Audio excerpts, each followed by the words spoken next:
Hello, guys, and welcome back to the FPL Duo. We are back for the Kneejerk stream, reacting to Game Week 32.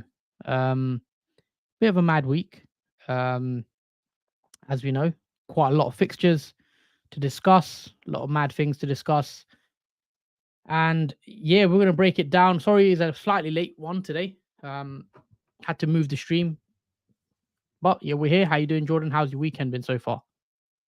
Yeah, it's been great in terms of football. A few shocks I think we've had in this football game, but yeah, I'm quite buzzing to break this down. Game week 32. I think there's a lot to talk about and a lot of surprises I think to discuss. Yeah, so let's start off with my team, and I think we're speaking to Jordan yesterday. Yeah. Game week's a lot of it to come, because most of the main guys only play today, which is Salah, Palmer, and then Son as well. And obviously they all returned from what I see, because I didn't watch the Spurs game. So I've not even seen the graphic. I know Spurs won. Was it 3-1 in the end? Yeah, they won 3-1 in the end. So it wasn't the greatest game. Yeah, okay. So let's start off with my team. So in goal, I have Petrovic, who conceded 2 goals to Sheffield. Now, who saw that coming? I mean, yeah, I sort of did, because I said you can't trust Chelsea. They go beat Man United, and then now they go draw to Sheffield away from home. 2 goals conceded, but he did make 3 saves, so he gets the 2 points and ends with that. Moving on to the back 3, pros and cons. Gusto being benched, or he wasn't actually in the squad, which I don't know if he's injury related, but that is a bit of a worry. So I do have Udogie coming on, auto sub, and Udogie got 2 points. Now, very annoyingly, I saw Pedro Porro got a goal. he did. And obviously, I took him out on a wild card to get Udogie because he's cheaper. And obviously, lo and behold, Pedro Porro goes and gets the goal finally after quite a few blanks from him. So whoever has Pedro Porro still, I bet you're very happy. But yeah, Udogie obviously conceded to Nottingham Forest. It was 3-1 in the end. Now, the most disappointing thing about my team is actually Aït-Nouri, who we'll come on to in a bit. But Gabriel, I was potentially considering benching Gabriel, as you guys will know, because I said, Brighton will probably score, but Arsenal were confident and they were pretty. Brighton didn't really look like scoring, to be fair. So Arsenal come away with a pretty comfy, 3-0 win in the end, wasn't it? 3-0, wasn't it? Yep, 3-0. So yeah, Gabriel 6-pointer. Now, Arsenal double defense. Whoever's got Arsenal double defense is paying off massively in the last few weeks. So yeah, nice to see Gabriel get the clean sheet. Aït-Nouri is the one that's very, very frustrating and very, very unlucky for us Aït-Nouri owners, because what happened is he won a penalty, got the assist early on, and unfortunately he was subbed off after about 55 minutes while it was still a clean sheet. And if he got subbed off like 5 minutes later, well, obviously he got injured. If he was subbed off 5 minutes later, would have got locked in the clean sheet points, so could have had a double-digit haul. And even if he stayed on the pitch, you never know. They could have ended up winning that one, or not conceding 2 goals. I don't know, but they probably would have conceded anyway. But I thought Aït-Nouri, that was unlucky, getting the 1 assist and having to come off injured, especially because how well he was playing. So for those that didn't watch that game, he was excellent in that game. So I'm hoping it's not too serious going forward. Moving into the midfield, a lot of returns here. Now, everyone returned pretty much. Let's start off with Son. Picked up an assist in the 3-1 win, which was nice. Obviously, he was someone I considered as a captain. Didn't score, but I didn't watch the game, so I don't know how he did. But yeah, 3-1 in the end. Nice to see him get a return. Palmer, another option a lot of people captained. Surprisingly, he was subbed off after 73 minutes, where he did pick up another assist. And yeah, it comes away with a 5-pointer as well. So that was good to see from Palmer. Getting the assist and at least getting a return, which I wasn't sure of. That's what ended up going with Salah. We'll go on to Saka next. Saka did actually outscore all the midfielders that I have on the team at the moment, and Saka played only 63 minutes as well. He was subbed off early. Saka did get a goal. after that penalty. Some will say it was a dubious penalty, but it was a penalty nonetheless. And then Saka converts it. He also got a clean sheet point, and even though he was subbed off after 63 minutes, Saka got 2 bonus points, which is I didn't see that one coming. So yeah, in the end, that was very nice of Saka to get me the lovely double-digit haul, which I didn't expect in that game. I thought he might get a goal, and I didn't expect him to get bonus points as well. So yeah, 10 points from Saka, which was nice. And then finally, my captain, Salah, who did score, and he scored a penalty, didn't he? Yeah. Or late on, he's looking at Liverpool could end up losing in a shock result. And obviously Elliott comes on. I don't know what Wan-Bissaka's doing there, similar to Dalot last week against Chelsea. No need to foul him there. And obviously gives away a penalty, and then Salah pretty coolly dispatches it into the bottom corner. Onana goes the wrong way. So that was nice to see Salah get a goal. He also picked up a 1 bonus point as well. But the frustrating thing is with Salah, if you watch that game, I thought he was really poor today. He should have scored at least another 1 more goal from open play. A couple of times on his right foot, he just puts it over the bar. Another chance, I think, where he could have maybe scored. I just don't think it was Salah's day. He just didn't play well at all, even though he got the penalty. But I won't complain too much in terms of captaincy. He sort of got the right one. I mean, Saka's the one. If not, I went Salah, got me 16 points. I won't complain too much there. But yeah, as a Liverpool fan, disappointed in the performance in the second half mainly, and obviously Salah not being clinical enough. But not just Salah, a lot of our players, I thought Liverpool weren't clinical in that game, had enough chances to put Man United away. Moving into the front three, Isak does come away with a blank in his game against Fulham. But interestingly, Newcastle do get an away win, 1-0 win for Newcastle, clean sheet as well. Nothing for Isak, unfortunately. Haaland, however, did come away with a goal and 2 bonus points in Man City's 4-2 win against Crystal Palace. Now, Crystal Palace took the early lead.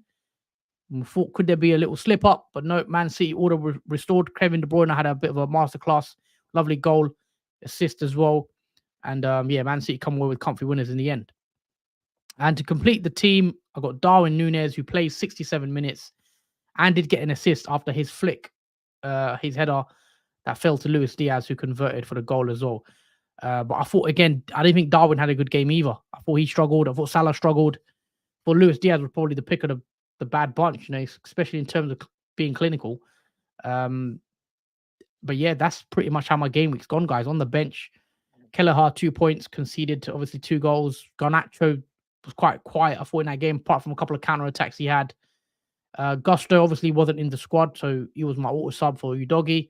And then Van Heck obviously conceded as well for the 1 pointer. So can't complain. I am still getting in there, slowly creeping into that top 50k. Is another green arrow for me. After Saturday, I was on a red arrow. I think I went from like 80k to 120k or something. Like it was like a 10k or 15k green arrow, a red arrow. Sorry, I can't remember. But I was chatting to Jordan, and we said, a lot of these main players, that Son, Salah, Palmer, these players are heavily captained.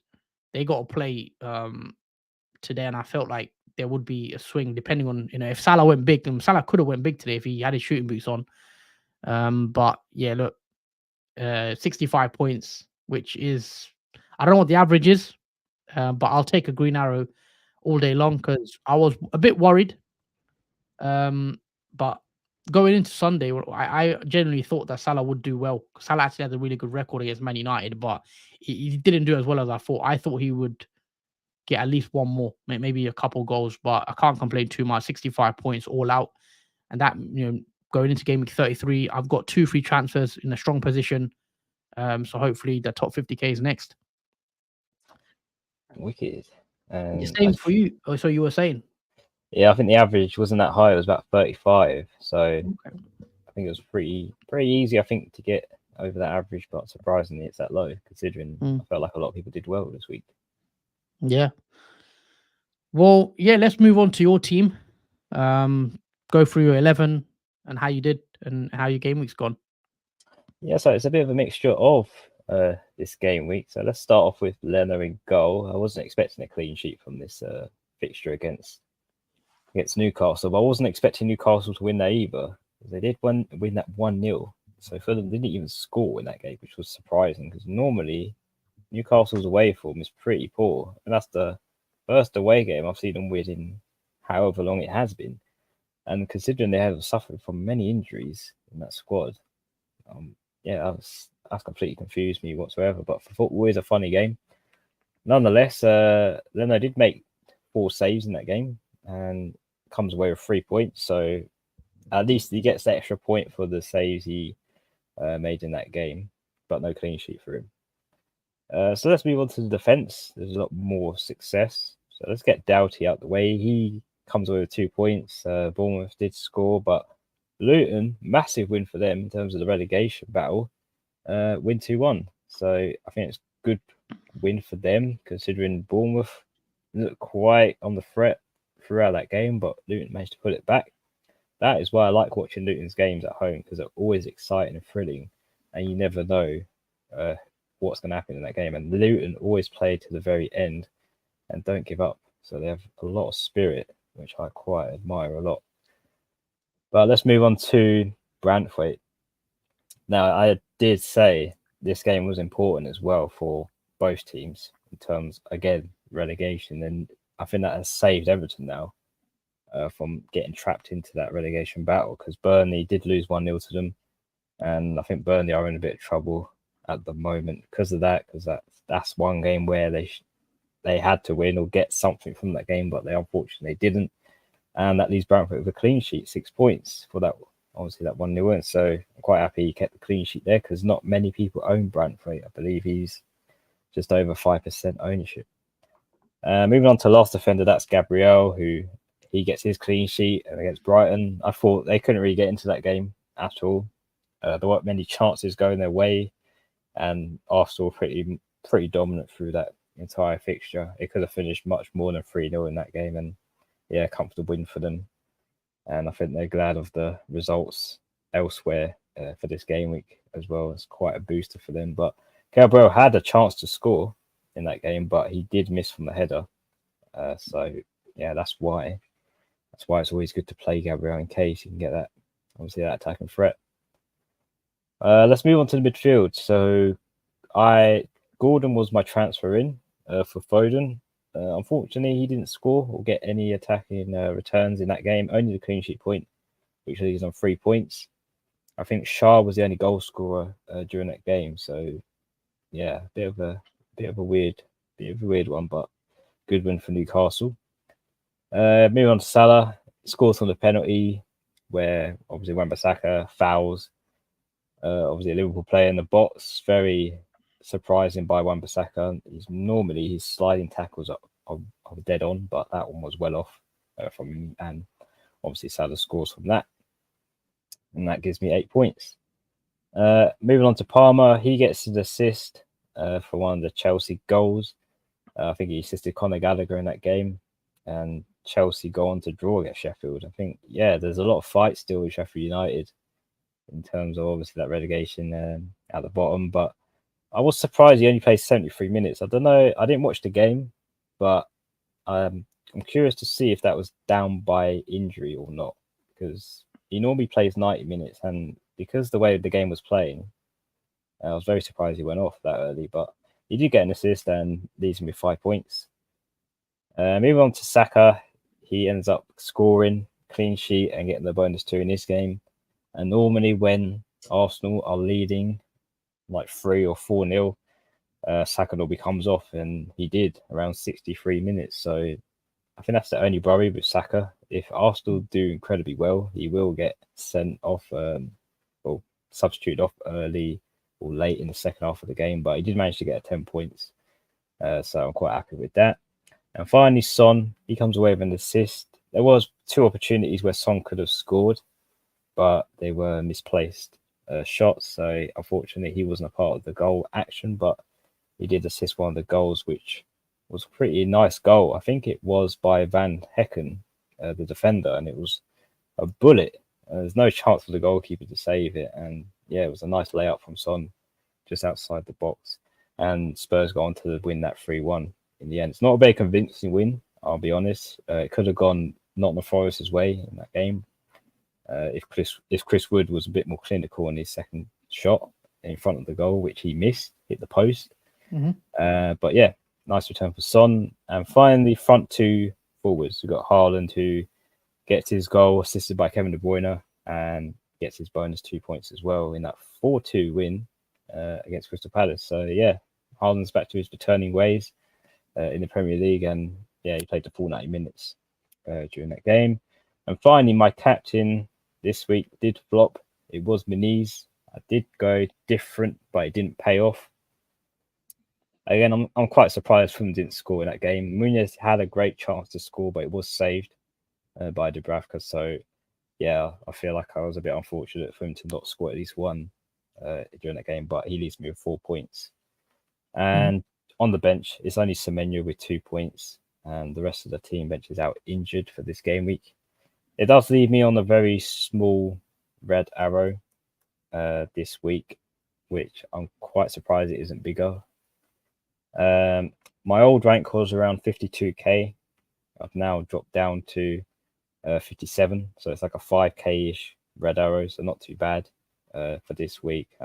Hopefully next week, if I get the captaincy right, well, if I did get the captaincy right this week, it would have been probably a green just by a little margin. But yeah, that's how Gameweek 32 has gone for me. Okay, let's take some of these comments. Patrick, hi lads, my team is Dubravka, Kaminsky, Gabriel, Eight Nuri, Van Heck, Maguire, Zabani, Saka, Foden, Salah, Palmer, Son, Haaland, Solanke, Morris. What to do with 2 free transfers and no chips left to play? Well, looking at your team, I definitely would be looking to bring in another Liverpool player because Liverpool have a double in 34. So I would be looking to double or triple up on Liverpool. But essentially, Patrick, just target double game week players, for 34, because you want to go quite big on that week and have as many doublers as you can. So definitely look to bring in some more Liverpool, even some Arsenal assets. I know you got Saka, you got Gabriel. Maybe you can do someone like Foden to Odegaard or even Havertz, possibly. 74 points, congrats. That's a pretty good score for this week, I'd say. Yeah, very good. High scoring. Should be a green for you. Jose Campos going without Haaland until the end. What do you guys think? Now, I'm not sure I'd be doing that personally, going without Haaland. I don't know. Unless he goes really big during now to the end of the season, that's my only worry. But if he's ticking along with one goal here and there, he might be able to get away with it, Jose. But it all depends what Haaland's form is going to be like for the foreseeable season. If he goes and scores a hat-trick against Luton next, then I think you might be in trouble. Also depends on captaincy, I think. If you're not going to captain Haaland for the rest of the season, then yeah, you could go without him. A lot of it does come down to captaincy, I think. Evening lads got 56 points and Son captain, disappointed. Feel like there's no guaranteed points from captain this season. Got to have taken out Watkins. Yeah, Watkins was a big one we've not really discussed. Obviously, he went and got 2 goals. And he's been on fine form this season, scoring pretty much on a regular basis. And yeah, for those that most of us took him out, obviously he was flagged. But yeah, whoever kept him on, enjoy the points. Should I sell Maddison to Foden? I'm free hitting in 34 and bench boosting 37 with no wildcard left. I mean, the problem with Foden is, yeah, you could bring him in. Luton's a great fixture, but wait until Champions League, see how he does. So I do always worry with Foden around these times when there's Champions League games. Is he going to start the league game? I think he probably will because he got the benching. You could never guess Pep. He might play against Real Madrid and then miss the league game. So yeah, that's how it can obviously unfold, unless you obviously get the early team news like we did this game week, where obviously Man City was the early fixture, so we found out who wasn't starting in. But unless there is early team news, it's very hard for the Pep roulette to know whether Foden will start. I just hate having Man City midfielders around the Champions League knockout stages because there's just going to be, you can't just predict what Pep's going to do. Yeah. Worth taking out Son for Luis Diaz or Morris, out for Mateta for the double, but don't don't sure about selling Son for the upcoming 2 doubles. I'd rather go Foden to Diaz next week. Yeah, I think Diaz is a good pick. And again, he scored today against Man United. We know Diaz has a double in game week 34, which you might want him for. I think he's going to be a good pick. We know Jota's back, but Diaz on that left hand side could be nailed for the 2 games. So I do like Diaz as a pick. And then Calvin FPL as well in the chat says, "All right, lads, how you doing, Calvin? Hope you're well. Yeah, nice to see you. Nice to see you in the stream." Lucata wildcard now and bench boost 34 is my only play, right? Or try hold off on the wildcard. Team is looking decent. Got 70 points this week. I mean, 70 points is a big week for this sort of game week. I personally think I'll be looking to wildcard in 35, and then I'd be looking to wildcard. I'll be looking to bench boost 37 because there's a double game week in 34 where the likes of Liverpool, Arsenal, etc. double. And then after that, you can wildcard in 35 and get rid of your Liverpool players. That lower your, instead of having 3 Liverpool players, maybe have 2 or 1. Same with Arsenal and things like that. So, and then also in 35, if you wildcard in 35, you can bring in like Newcastle players who are going to double in 37. You can bring in a couple more Man United players who are going to double in 37. You can bring in even Man City players who are going to double in 37 as well. So I think in your case, I wouldn't wildcard now. I'd wait till 35 now and just load up on the doubles. Set yourself up for, double game week 34 now and try bringing as many players, and then bench boosting 37 because we know Newcastle, Man United, etc. are going to double in game week 37 as well. So I'd rather bench boost then. Patrick, seems so wrong to sell Foden before Luton at home, but hope for early team news and he's benched.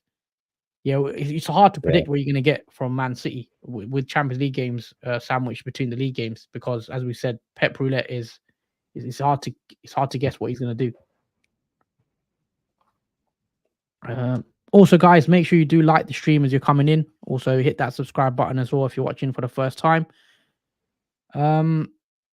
Just bear with me for a second. I've got another comment here. I'm thinking of free hit 37 and bench boost 38. And triple captain 34 Salah. I don't really like bench boost 38. I mean, it depends how good your bench is. The only problem is about bench boosting that late on is in free hit 37 to me doesn't make sense either. I'd rather free hit in 34. But I guess you want to play triple captain.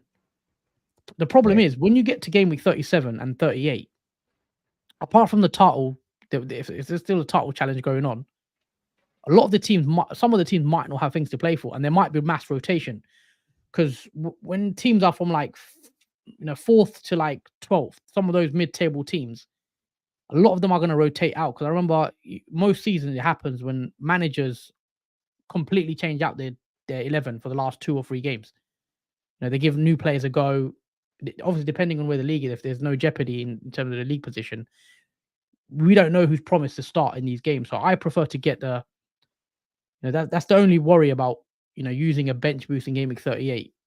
Usually in the last game week, a lot of rotation, especially if they've got nothing to play for. Yeah, because game week 34 as well, Spurs blank, so it kind of makes more sense to use another chip rather than the free hit, or use the free hit in 30 for when the blank happens, so you can navigate around that if you do have a few players that don't have a fixture instead of taking a hit, for example. Yeah, it's just obviously triple captain. You've still got triple captain left. I'd be looking to play that soon. And 34 is probably the best bet to play. Salah's got 2 decent fixtures. They are tough games, away games, but it's a tricky one. I've got no wild card left and don't have many players from the double game week 37. I'm banking on a chaotic last game week. I hope it goes well for you, Elika. It's just obviously it's hard to predict who's going to start the last game, especially on a bench boost. Because a lot of these bench boost players you're going to have, maybe a Van Heck, these cheap players, 5 million, 4.3 million players, whatever, some of them might not get a game. That's the only concern. Only one probable is probably Man United because their squad, really the starting 11, they have to play them each time regardless, and there's not really much for them to play for anyway, I think, now, because I don't think they'll make Europa the way it's going. So, yeah, they could just keep the same squad. I don't really see much rotation in them. So they could be the most likely one you could probably go for 37. Had Van der Ven for this week. Scored, delighted, but should I take him out now for a double in 34? Yeah, I think you'd rather have a double in 34, but Van der Ven will have a double in 35. So again, that's why I do like free hitting in 34. Because Spurs do have some doubles coming up in 35 and 36. So I wouldn't want to sell Spurs completely because you're going to want them back a week after. So if you can bench him and get away with it, I don't hate that either. Yeah, I think benching Spurs players, if you want them for the double afterwards, is more better, I think, because you have to bring them back in anyway if you do want them back for that double scheduled. So, yeah, it's probably best to bench them if you can. Yeah, let's pull up our teams for game week 33 and show you guys how we're lining up. Just pull it up. Bear with me for a second, guys. Hopefully you guys can see that. Hold on. There you go. Let me move it a bit this way. So this is what my team currently looks like as my boss team for game week 33. In goal, I've got Petrovic, who's got Everton at home, or I've got Kelleher, who's got Palace at home. I think I'm going to play Kelleher if I don't think Alisson's going to be back, so I'm not convinced with Chelsea's defense. You know, I know Liverpool conceded today, but I think I'd play Kelleher. At the moment, back free, Gusto. Does anyone know what was up with Gusto? Why he wasn't involved? Is it an injury? I was surprised at that. I thought when he got 0 points, I thought that was because of me. Might have got a yellow card, and obviously he conceded 2 goals because I didn't realize he didn't start in that game. He wasn't even in the squad. I don't think he was on the bench or anything. So that is surprising. It is a weird one because his flag disappeared. So I didn't think it would be down to injury relation. Yeah. But yeah. Anyway, let us know, guys, in the chat. Gusto, what is up with him? Because I didn't get around to checking. I didn't watch the game. But I've got him starting against Everton at the moment. I've got 8 Nuri. Again, he's flagged. So that's a worry. I need to watch out for team news in regards to whether he's going to start. If he does start, he's got Forest away. Gabriel's got Villa at home. I'm going to play Gabriel because Arsenal's defense right now, they're not conceding many chances. So we're going to have to leave them, in there for now. Midfield 4 is going to stay as it is. I think Salah, Palace at home. Saka's got Villa at home. You got Son, Newcastle away, and then Palmer, Everton at home. Then front 3, I've got Isak, Darwin, and I've got Haaland as well. Haaland is currently my captain. So I don't think I'll swap it from Haaland. To be honest, I mean, Salah's got Palace at home. I think it's a decent fixture for Liverpool, but I'm not sure I'd go there on Salah this week. I'll have to see. I'm going to watch the Europa League because obviously there's European football this week. If Salah plays in the Europa League, he looks good, I might consider it, but that Luton fixture at home for Man City is tempting, so I'll probably go on Haaland this week. The rest of the team, I think, looks okay. Darwin's an interesting one. Will Darwin start against Palace at home? I think he will, but if I hear news that, Liverpool might rotate, then obviously I could take him out. Jota is expected to be back soon, and Jota's a massive, massive miss for Liverpool. Like if Jota plays today, then I think it's a different game. Obviously, if he comes back, then in game week 34, I think he becomes a nice differential if anyone can get to Jota. But other than that, I think the team looks okay. 8 Nuri is one that I'm going to have to take out, possibly if he's a serious injury. On the bench, though, I've got Garnacho, Udogie, and Van Heck. Van Heck could have I could actually play Van Heck. He's got Burnley away, so. But I do need to make transfers this week because I've got 2 free transfers, and then in 34 I'm gonna free hit, so I don't want to burn the 2 transfers. So definitely I will be making 2 transfers, even if one is just like a goalkeeper switch. So I might do a goalie switch this week. It might make it easier if Hayt Nouri is ruled out for not the Forest game for you to make a transfer, because out of the rest of your team, I'll find it pretty hard to find the second free transfer on the fixtures. I'm thinking to take out someone like if I hear Alisson's back for game week 30, if Alisson's going to be in training, then I'll probably take Kelleher out for someone else. Because if Alisson's back, then obviously Kelleher is going to drop to the bench again. But we are lucky that there's European football. Obviously, Liverpool play Europa League, Arsenal, and City Champions League as well. So we'll see sort of if there's any injuries and things like that. But yeah, definitely 8 Nuri owners, keep an eye on him press conference wise. Kelleher also will update you guys if Alisson's back. I don't think Alisson's going to be back for 33 anyway, but 34 I'm free hitting, so I don't think I'd go Liverpool goalkeeper in 34 anyway. I'd rather have like a Trent if he's back, because we know Trent's coming back from injury as well, which is another big, a big boost. But the rest of the team I think is fine. Isak's fixture isn't the greatest, Tottenham at home, but I like Isak for after 35, so that's why he's in the team. That's what I'm lining up. What about yourself? What's your boss team looking like? So yeah, this is how my team is lined up for game week 33. So I've got Leno in goal. Again, I don't think Areo's going to be fit for that Fulham game, Fulham at home, so I'm going to play him instead. Back three currently is Doughty, Branthwaite, and Gabriel. I think very tricky fixtures. Midfield 5, Gordon, Salah, Palmer, Saka, Son. I thought they're pretty average ones to have in between. There's a clash between Palmer and Branthwaite and Gordon, Son, but I think that is it's fine. And I've gone with the front two of Haaland and Muniz. So yeah, their fixtures are not so bad either. In terms of the bench, I don't have many options as I only have Semenyo, but I think I'll keep him there because he has Man United at home, and you never know what you're going to get from that fixture either. And normally the main man is Solanke for that game, so I don't really see much involvement from him. In terms of captaincy, though, it is set on Palmer for the moment. He does have a nice fixture against Everton at home, and I feel like he can do well in that game. But even though Chelsea aren't their best, Palmer does find a way to save the day for them. Unfortunately, he didn't do it game week 32, but hopefully there's a turnaround for that against that draw. And the vice is on Haaland just in case. But okay. I think Palmer should be fine for that. What's the early plans? What are you thinking to go transfer-wise, or are you going to roll or something? Ideally, I wanted to roll, but that Doughty and Haaland clash, I don't really like that. I don't really see Luton getting much from that game, especially when it's at the Etihad as well. It's not a great fixture for him. So if I go to my transfer page, I'll just quickly show you who I'm thinking to look to bring in. I kind of wanted to roll, though, if I'm honest, because of the double gaming in 34, but I think I'll use a transfer this week. I was considering taking out Doughty,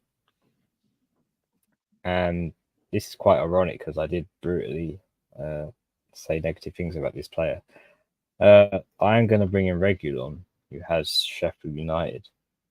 He did get 2 assists in 32, and I quite like Reguilon's attacking threat as well, especially for that fixture against Sheffield United. So he's looking like the candidate replacement for Doughty. Or I could take him out for Ake and get more money for him that way as well, whichever I go for. But yeah, I probably will take out Ake for Reguilon and have Doughty on the bench just for that extra cover.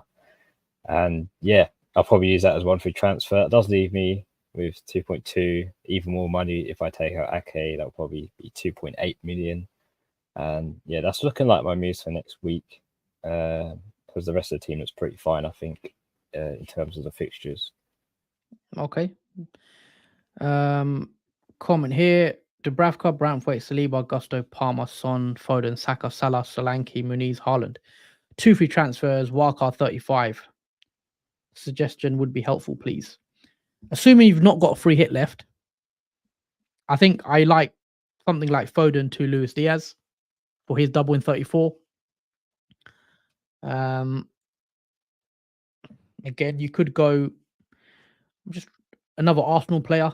Even if you don't want to go Luis Diaz, you can do Foden to Odegaard or Havertz, because Arsenal have a double in 34.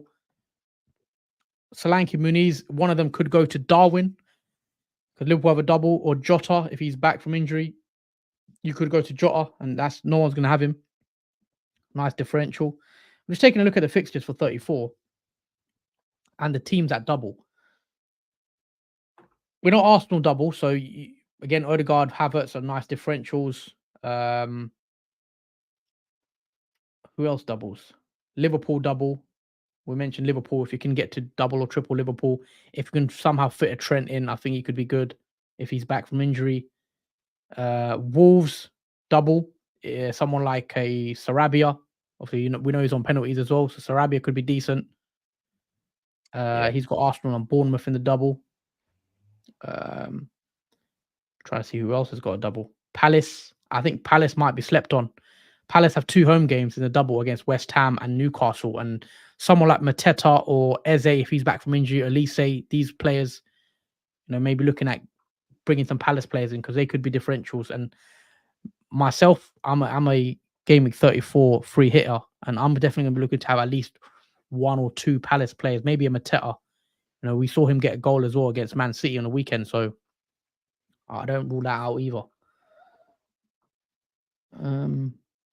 Yeah, I'm going to be a bit worried for the double game week because I have no chips left for that. So I can't bring in that many double game week players like most people will with the chips. So that does slightly leave me worried of what my team will be and how well it do if these double game week players obviously perform. Yeah, well, obviously we've seen in weeks as well where single game week players can outscore doublers, so you never know. But yeah, I think something like that. Would you guys prefer double game week players over single game weeks in 34? Solanke to Watkins, knowing how this season has been going.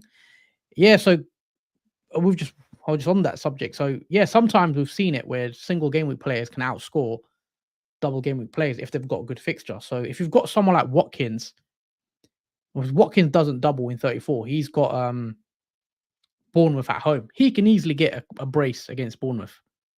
So if you've got Watkins, I'd be tempted to keep him. I probably wouldn't sell Watkins at the moment, but I don't know if I'd be bringing him in because again, I like my doublers. Yeah, I mean, it was easy to keep Watkins, but because of that slight injury he had, and now we sold him, we're now thinking, is it worth bringing Watkins back in now that we've got rid of him? Yeah, I think if you've got Watkins, it's definitely a keep now. Sheffield had everything to fight for in these remaining games. Yeah, but Sheffield are poor. Yeah, I think their relegation battle is near the end. I don't see them really recovering from where they are at the moment. And yeah, that's true. I mean, they have everything to fight for. They'll probably fight for pride still. But apart from that, I still see them conceding goals. And if Reguilon can play like he did in Game Week 32, then he's going to take advantage of that. Yeah, I still see Sheffield going down, unfortunately. But yeah, in terms of 33, it's a weird week because obviously we're just looking forward to Game Week 34 now. Really, it's the big double. 33 is still a lot to do because obviously a lot of us have a free transfer or 2 free transfers that we need to use this week. But I think maybe bringing in is Wolves double in 34. I think they do. Yeah, Wolves do. Yeah, so maybe as I mentioned Sarabia. 8 Nuri would have been a great pick, possibly. Yeah. But he's gone and got injured. So again, you have to wait and see. But we'll be streaming. When is the deadline? It's the next Saturday. Yeah, I think it's next Saturday at 10 o'clock. Have a look. Yeah, 11 o'clock deadline. So we'll be streaming at 10 o'clock on next Saturday. And this is the crunch bit of the season. Obviously, games coming thick and fast. Champions League, European football as well. So a lot of it will come down to European football. And there could be injuries and there could be players that play the Champions League game, which means they won't play in the league and things like that. So again, I think leave your transfers late as possible, guys. Don't do anything early. That's our suggestion to you guys. I think it's good as well if you have 2 free transfers during the midweek football because before you know it, there is going to be flags popping up. I just have a feeling whenever there's either international football or football midweek, there are flags and injuries that do emerge, and that does sort of change our plans and has different ideas on obviously the game week. So yeah, definitely don't do any early transfers, and especially leave them as late as possible. especially if you've got only one, because you don't want to use that one and end up having to use another on an injured player that gets injured probably in one of the competitions. Yep, I agree. Got animations in the chat as well. Evening, lads. Evening to you, mate. Hope you're well. But yeah, I'm quite happy the way it's going so far. I mean, I didn't think I'd get a green this week for some reason. I thought it could be a tough week. Let us know how you guys did in the chat, guys, as well. Yeah, because I was slightly surprised, even though Watkins was highly transferred out, I was surprised his 2 goals didn't really affect the ranking. Yeah, his effective ownership though it's just must be hella low. It must be like less than 10%. Yeah, that's the only thing that got me. But yeah, I'm quite happy it didn't affect the rank. Yeah, Watkins is still a good pick, guys, for those that have him. Elika says, any good United players for the rest of the season? Now, we could take a look at United's fixtures. I mean, I'm a Garnacho owner. If you look at United's next fixtures, Bournemouth, Sheffield, Burnley, they are good fixtures. They don't double in 34. They do have a home game against Sheffield, which could be a nice little game if just a single game week. But with United, they're the type of team that I feel like putting a good performance today will sort of a good performance. They got a point, but then they can go and lose to Bournemouth and Sheffield, and they'll turn up against Liverpool. It's just you don't know what you're gonna get with them. But I still think United will should be in our thoughts after 35 because they will have a double in 37, and it won't be an easy double.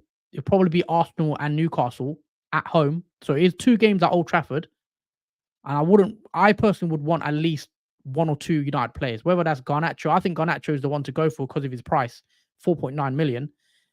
Højlund could be decent as a punt in game week 37 as a striker punt. Onana could be decent just because he's cheap.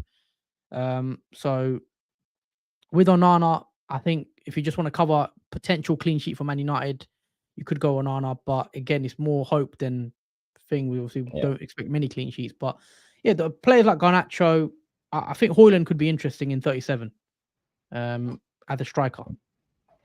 Yeah, absolutely. I mean, Højlund was quiet in that Liverpool game. Not really much came from him. Bruno Fernandes, though, scored a really nice goal from Kwanzaa's mistake. Like, first touch, back of the net. But honestly, I'm only looking at 2 players for Man United, and one of them's on the screen right now, and the other one Huss mentioned, which was Onana. Apart from that, I'm not really looking at any other Man United asset. Bruno is just too expensive to be brought in to know what's going to happen, even though he's on penalties. And yeah, Garnato's cheap. The off chance if Onana can get a clean sheet for one of those double game fixtures, then that's just a bonus. I'm just looking at. Hold on. Yeah, okay, cool. But yeah, Man United in 37, you're going to want at least 1 or 2 of their players, I think, because of the double, as I said. And obviously, Animations agrees with you about waiting till as late as you can. Yeah, always, guys, don't really go early unless you're proper priced out your moves. Yeah. Even then, you might want to wait. If United are out by top 5 by 37, there could be some youngsters coming in. Yeah, that's the thing. Mentioned that as well. Last couple of games, 1 or 2 games. I don't know. I've not seen the league table. Don't know where United are in the league. I don't look that far down. United are 6th, so they still can get European football. Man United. But interestingly, obviously, Newcastle, West Ham aren't too far far behind United now. So Man United have some good fixes coming up. So yeah, they could get an advantage with those. Garnacho against Bournemouth could be a good game. Sheffield is a good game at home. Burnley at home, it's a good game for Man United. Palace away, it's not bad. It's not a bad game. Then it gets quite tough after that, but they're gonna have a double as well. So it's just with Man United, it's like a Jekyll on Hyde team for me. You don't know what's going to turn up. Really, they could really have a good game, and then another day they can be absolutely terrible. Yeah, because if we look back at that Liverpool game today, the first half, Man United had 0 shots, so no attack involvement whatsoever, compared to obviously Liverpool that had about 6 or 5 shots. In that 15 shots. think 15 shots in the first half for Liverpool. Man United didn't have any. Yeah. Second half, I didn't check the stats. Should I look? I think they had 17 shots in total, Liverpool. I think second half, Man United obviously had a few more. Okay, in the end, Man United had 9 shots, but I think all those 9 shots came in the second half for Man United. Yeah. So there you go for unpredictable statistics for Man United. They can score, have no shots in the first half, and end up scoring. I don't know what the XG was, because Liverpool had 28 shots in that game, which is a bit mad. I mean, Brentford had 31 shots against United a couple game weeks ago. But yeah, I mean, Liverpool, you look at it on paper, Man United had an XG of 0.87, scored 2 goals. Liverpool had, I think, 3.92. Yeah. So it's just one of those. But yeah, I think with United, I still think a couple of their players I am still looking at for 37. But again, it's hard to tell right now until it's confirmed which double it is. I want to. Also, you were going to say? I think a nice differential for Man United is probably Mainu.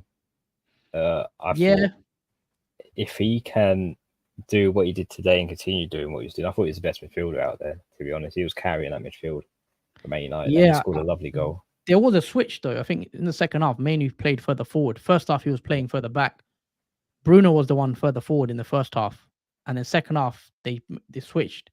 Bruno was a bit more behind, and then Mainu went forward. That's how he got his goal. So, yeah, possibly. For me, I just like Garnacho because of his price. And obviously, he scored 2 goals against Chelsea. So, he's one of those players that has potential haul. He had the potential haul in him.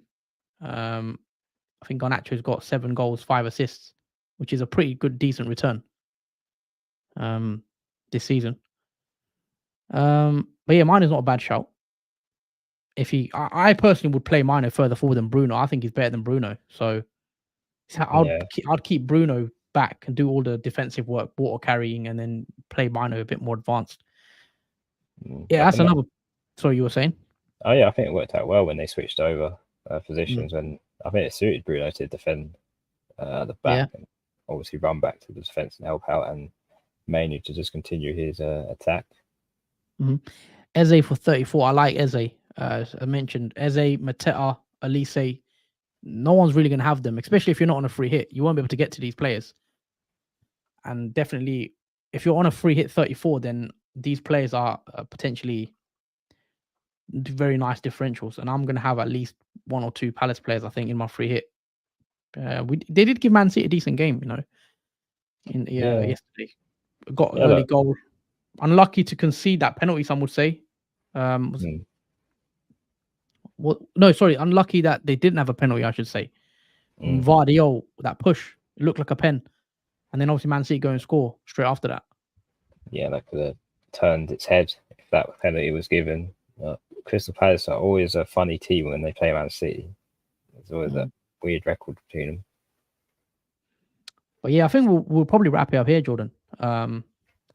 We're back again Tuesday for a transfer tips video. Then again, Thursday, we'll do a team selection video for you guys. Saturday, as always. Saturday's a deadline stream. I may not be available for the Saturday stream. I'll let you guys know if I am there for Saturday. Because I might have to be somewhere, commitments, but we'll see. But yeah, I think that's everything. It's pretty good game week so far. Hopefully looking to break in top 50k next, and hopefully we have a good end to the season, really. But yeah, anything else you want to add, Jordan? Yeah, it's a great game week, obviously, for this title race. Very interesting results for this week for the top 3. And yeah, a lot more excitement to come, I think. But yeah, I think that covers pretty much it. Thanks everyone for watching throughout the stream. Hopefully you enjoyed. Give a like, subscribe, and leave a comment in the comment section if you wish to as well. But until then, take care, and we'll see you as normal schedule Tuesday transfer tips for Game Week 33. So until then, take care. Enjoy the rest of your weekend. See you guys. Peace out.